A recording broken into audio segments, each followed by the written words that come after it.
Bon, bah on est qualifié hein.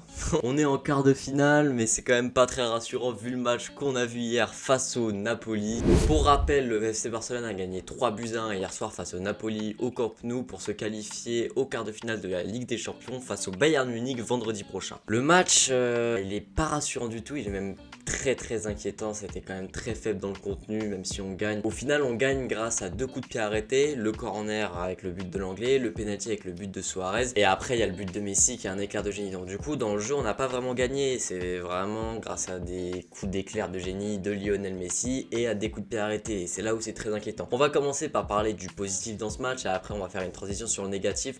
Aujourd'hui, voilà, j'ai envie quand même de parler de positif, faut pas oublier qu'on est quand même en quart de finale de la Ligue des Champions, même si ça va être très compliqué face au Bayern, mais ce sera dans une prochaine vidéo qu'on fera l'avant-match du Bayern. Évidemment, on n'a pas le choix, hein, on est obligé de faire l'avant-match de ce Barça-Bayern. Mais là, on va essayer de parler du positif. Déjà, le premier point positif, c'est Lionel Messi qui a été exceptionnel hier soir. Encore une fois, je vais même pas trop développer parce que c'est impossible. Enfin, le match qu'il nous fait encore une fois hier soir, que ce soit sur son but, que ce soit dans sa détermination quand il récupère la balle à Koulibaly pour aller après obtenir le penalty. Sur son but, le mec il va dribbler 3-4 joueurs et après il tombe, il se relève et après il tire, il fait un enroulé petit filet en tombant encore une fois. Enfin, entre 3-4 joueurs, c'est exceptionnel et il était dans toutes les actions, dans tous les bons coups du Barça, surtout en première mi-temps parce que bah, c'est la seule mi-temps où on a eu des actions, on en parlera juste après. Mais voilà, Lionel Messi encore une fois, bah merci, c'est lui qui nous qualifie presque à lui tout seul en quart hier soir. Je sais pas ce qu'il vous faut de plus pour avouer que c'est le meilleur joueur de tous les temps, pour avouer que c'est le joueur ultime. Le match qu'il a fait hier, voilà, c'était du grand Messi et merci à la Pulga, même si on a eu un gros flip quand il est resté au sol et qu'il boitait après, mais apparemment ça irait mieux. Ce serait juste un gros choc et qu'il avait un petit peu mal après le match, mais il sera évidemment dispo pour le match de vendredi. En deuxième point positif, il y a eu la très bonne performance de Clément Lenglet, mis à part son but, il fait beaucoup de bien en plus, il met un sacré coup de casque et ça permet au Barça d'ouvrir le score. Défensivement, il a été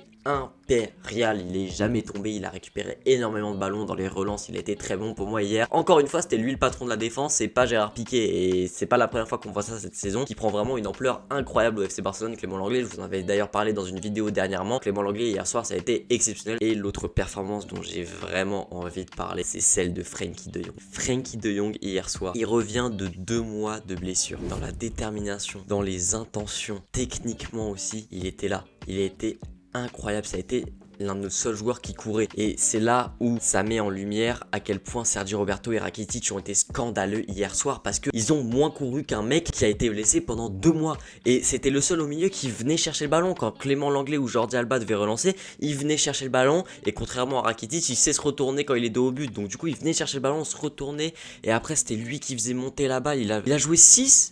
Il a joué relayeur et il a joué ailier en même temps, et tout ça dans le même match, parce que vu qu'on n'avait pas d'ailier, c'était lui qui devait prendre le ballon depuis la défense et remonter sur le côté, et c'est pas normal quand même. Même l'amour de passe qu'il fait pour Messi sur le but qui a été refusé, cet extérieur en première intention, mais c'est exceptionnel. C'est vraiment scandaleux que ça soit lui, notre joueur qui est le plus couru, qui était le plus déterminé, qui était là aussi dans le contre-pressing. C'était lui et Messi tout le temps qui couraient, et quand on voit les Suarez, les Rakitic, les Roberto, ils ne couraient pas.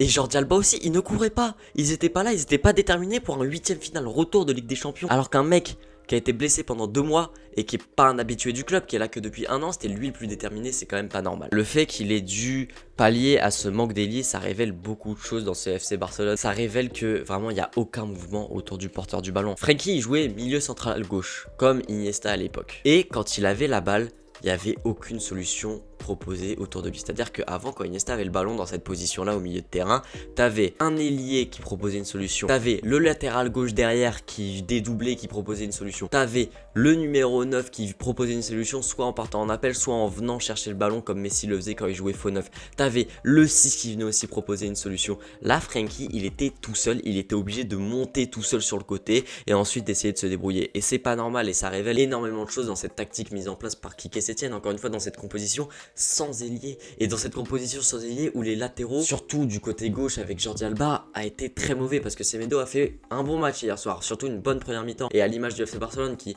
la première mi-temps était quand même plutôt bonne, plutôt rassurante, il y avait des bonnes séquences, même si c'était pas exceptionnel, voilà, c'était pas du grand Barça, mais moi j'ai trouvé que la première mi-temps, voilà, on avait quand même le pied sur le ballon, à part les 10 premières minutes où le Naples dominait beaucoup, mais le but de Clément Lenglet nous a fait beaucoup de bien. Mais en deuxième mi-temps, ça a été cataclysmique. En deuxième mi-temps, on n'a pas eu la balle. Je sais même pas si on est sorti de notre moitié de terrain en deuxième mi-temps. J'ai pas vu une seule occasion du Barça en deuxième mi-temps. C'est très grave quand même. Suarez, ça a été horrible encore une fois. Heureusement que Messi lui offre son penalty, lui offre son but parce que ça a été cataclysmique. On l'a pas vu. Griezmann, j'en parle pas. Il est fantomatique aussi. Lui, il sait pas où se placer, il sait pas où se mettre. Et on n'a pas d'ailier, on n'a pas de profondeur. Et quand Jordi Alba ne prend pas l'aile, bah c'est Frenkie de Jong qui est obligé d'aller avancer avec le ballon jusqu'à l'aile. Et c'est pas normal. Il a été métronome du milieu de terrain et du côté gauche du Barça. C'est quand même grâce à lui qu'on a remporté cette bataille au milieu de terrain face à un Napoli qui était quand même très faible. Mais il y a beaucoup de problèmes quand même dans ce Barça là. On ne compte que sur un éclair de génie de Lionel Messi. Et hier soir ça a été le cas. Mais ça suffira pas pour aller au bout en Ligue des Champions, surtout vendredi contre le Bayern. Ce que je comprends pas aussi, c'est les choix de Quique Setién. Et j'ai toujours dit que c'était un coach qui avait une lecture de jeu très mauvaise. C'est ça son problème à Quique Setién, c'est que sa lecture de match est très mauvaise et qu'il est incapable de faire les bonnes décisions et que dans les changements, il est horrible. Parce qu'il fait ses changements toujours trop tard, c'est toujours les mauvais changements. Et là, j'ai vraiment pas compris parce que pourquoi Riqui Puig et Fati ne sont pas rentrés. Surtout Riqui Puig parce que Quique Setién, avant le match en conférence de presse, il dit que Riqui Puig est prêt, qu'il a seulement 20 ans, mais qu'il est prêt à faire ses premières minutes en Ligue des Champions. Et au final, il lui fait pas rentrer. Et quel message tu envoies à Riqui Puig quand tu le fais pas rentrer alors qu'il y a 3-1 et que le Barça est en train de maîtriser le match? Quel message tu envoies à un jeune comme ça? Ansu Fati, pareil, quel message tu lui envoies après sa grosse saison? Et quand il n'y a pas d'autre ailier gauche au club, quel message t'envoies à ce jeune de 17 ans que tu fais pas rentrer? Là où c'est incompréhensible, c'est que Quique Setién, on a toujours dit qu'il avait peur de lancer les jeunes. Il avait pas les coronesses de lancer les jeunes. Et hier soir, il lance Monchou. Alors je suis très content que Monchou ait joué hier soir, même s'il a eu que 5 minutes. C'est très bien. Mais je comprends pas pourquoi il fait jouer Monchou qui a jamais joué avec le Barça. Ah, ses premières minutes là, c'est en 8ème de finale de Ligue des Champions. Et pourquoi il fait pas rentrer Riqui Puig ou Ansu Fati?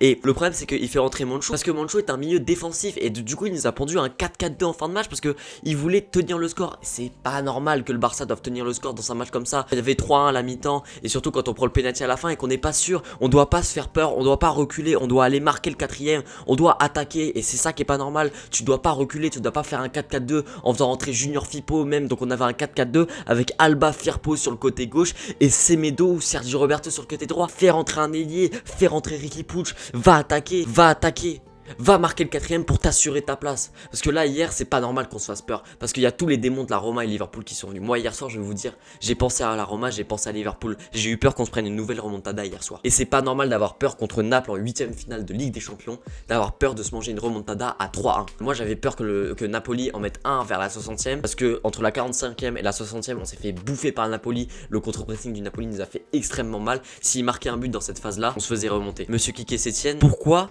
est-ce que vous abandonnez votre philosophie? C'est le club normalement où la philosophie de Quique Setién, c'est le meilleur club normalement pour le faire. Pourquoi ça marche pas au FC Barcelone? Il y a quand même des bonnes questions à se poser. Et je sais très bien que Quique Setién n'est pas le seul fautif. Et moi je l'ai énormément défendu. Et je le défends toujours d'ailleurs. Mais hier soir, les choix qu'il fait, ils sont pas normaux. Encore que ce soit sur le 11 titulaire, je vous l'avais dit dans l'avant-match que ça allait être ça le 11 titulaire. Je l'avais prédit parce qu'il va privilégier l'expérience, voilà. Mais après, tu fais rentrer Riqui Puig, tu fais rentrer Ansu Fati. Si on fait la deuxième mi-temps qu'on a fait hier soir face au Bayern, on prend une valise.